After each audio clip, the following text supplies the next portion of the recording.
Welcome back, guys, to my channel Make Easy. So in this channel we'll try to make questions or topics easy to understand. So today we are going to explore one QBasic question, that is, write a program to calculate sum of first and last digit of the input number, or you can say given number. So what does it mean? It means like user will enter any number while we'll run the program. When we run the QBasic program, let's say number is 147.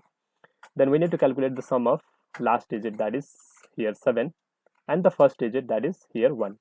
So 7 plus 1 will be 8. So we need to calculate this. User can enter any number like randomly.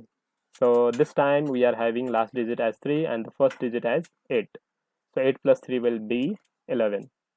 So we need to write the program for any number to calculate the sum of first and last digit of the given number. I'm explaining this program because the main purpose is I'm explaining this one program in the next video. So to understand this program, that is how to check whether the number is automorphic number or not.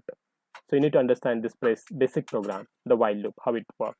Then you can understand this next one. So let's start with the first one.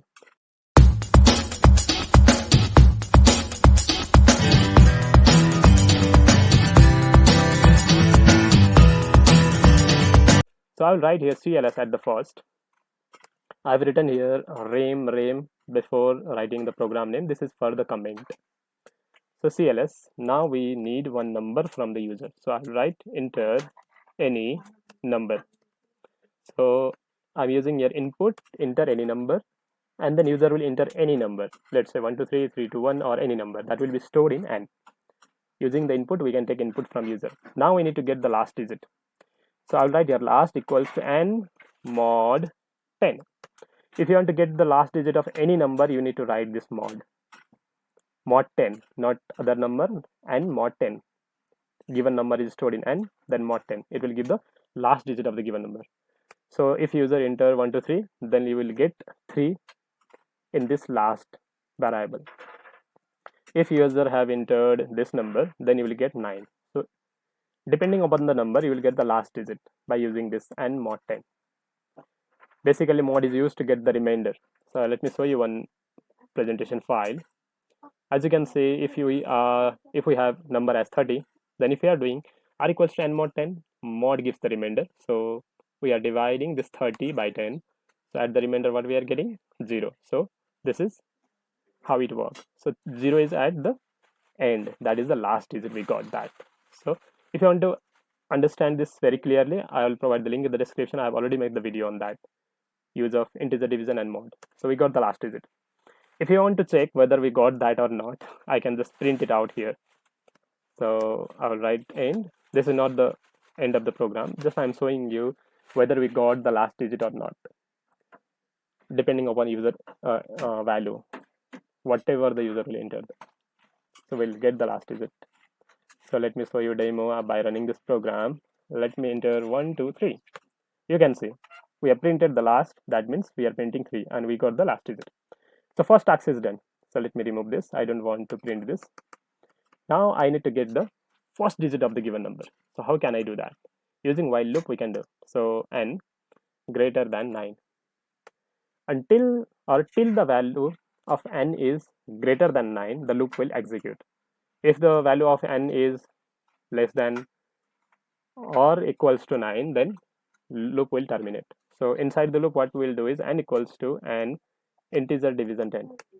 So using this integer division 10, what we are doing is we are removing the last digit of the given number. For example, in this diagram you can see our given number is 30, and if we are doing this integer division, n equals to an integer division 10, we need to divide. But after dividing, what we are getting is we are getting the quotient at the top. You can see 3. This we are getting.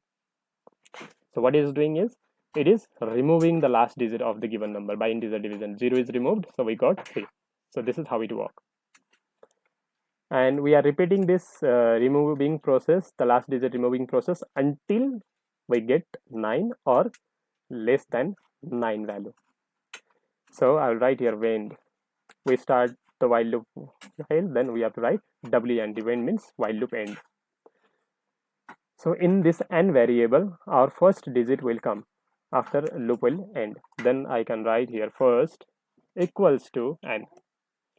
So we got the first digit as well as last digit. Let me show you whether we got first digit or not. So let me print this first. User can enter any number. This will give the first digit because we have printed here first. Let's check. Enter 789. So as you can see, I have printed here first and we got the first digit. It is 7. Okay, so we got first and last digit. So I need to do is now last task is sum. Sum equals to first. Okay, first plus last. Why I'm writing this first and last? Because first is stored in this first variable and last is stored in this last variable, and we are doing sum of that. Then after that I can print sum of first and last digit is, then I'll print here sum.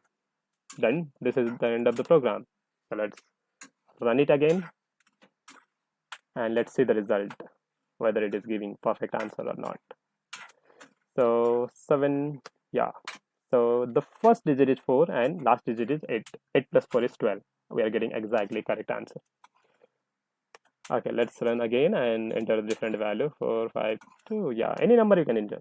4 plus last digit is 2. That is 4 plus 2 is 6. So we have done successfully this program. So this is how it works. If you want to see the dry run of the program, or if you want to check it out step by step, let me do that also. If you are clear with this, just stop the video and go to the link in the description and check out this program, the second program. If you want to see the dry run, just continue with this video. I'll show you now.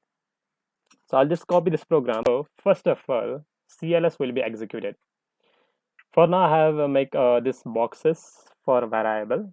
How many variables you are using, you need to make a box so it will be easy for you to track the numbers. And this is for the output screen. So in the output screen, something is there. So first line will execute CLS. Then the data of the output screen will be cleared. Now this is clear. So this is how it works. Next is input, enter any number. So this message will be displayed in the output screen. So user can enter any number that will be stored in n. So let's say for now we are entering 1 2 3. User enter 1 2 3. So it is stored in n. So n equals to 1 2 3. Next we are finding the last digit. So last equals to n mod 10. So 1 2 3 mod 10. That means you need to divide 123 by 10. So 10 12 are 120, then remainder will be 3. So in the last we are getting what? 3. You can divide and check whether we are getting 3 as a remainder or not. So we have stored that last value as 3. Now while loop. While loop means we are repeating this task many times until we are getting n is greater than 9. Okay, fine. So let's do this. While n greater than 9, n value is 123, n value is 123. So it is like 123 is greater than 9. Condition is true because 123 is greater. So it is true. When it is true, then this line will be executed. Now what we are doing here is n equals to n integer division 10. So n value is 123. So 123 integer division 10 means we'll get last digit of the n will be removed. So that is you can divide it 123 divided by 10, then in the question you will get 12. So what we are getting is we are just removing the last digit and we are getting 12 in the n. So we'll change the value of this 123 and we're getting 1 2 after removing the last digit, because integer division will remove the last digit of the given number and we are storing that again in the n. So value will be 12. Next, when. When means while loop end, but before while loop end it will check for the condition again. Now this time we are having 1 2 in the n. So 1 2 greater than 9. Still condition is true. When condition is true, then this line will be executed. Now n integer division 10. What we have in the n? We have 1 2. Then after this integer division, last digit will be removed. So I removed 2 from here. Now we have only 1 and equals to 1.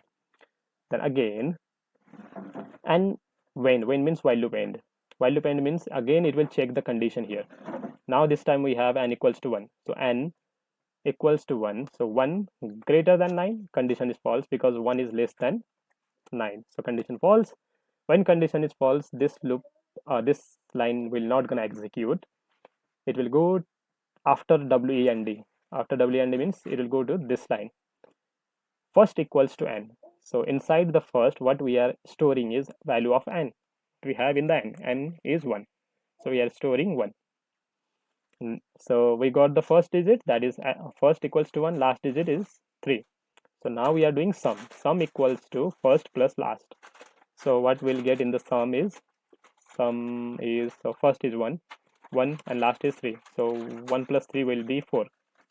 We got 4 in the sum, and after that what we are doing is we are printing the value. So print sum of first and last digit is, it will be displayed in the output screen as it is, and then value of sum, that is 4. So we'll get this out result, sum of first and last digit is 4 in the output screen if we enter 123 as a input. So in this way it works. So let me run this program once again, and let me show you the output by entering 123, whether we have done that try run successfully or not. 1 2 3. So sum of first and last digit is 4. This is how it works. So thank you for watching. If you are clear with this program, just write in the comment section and wait for the next video. Thank you and have a great day.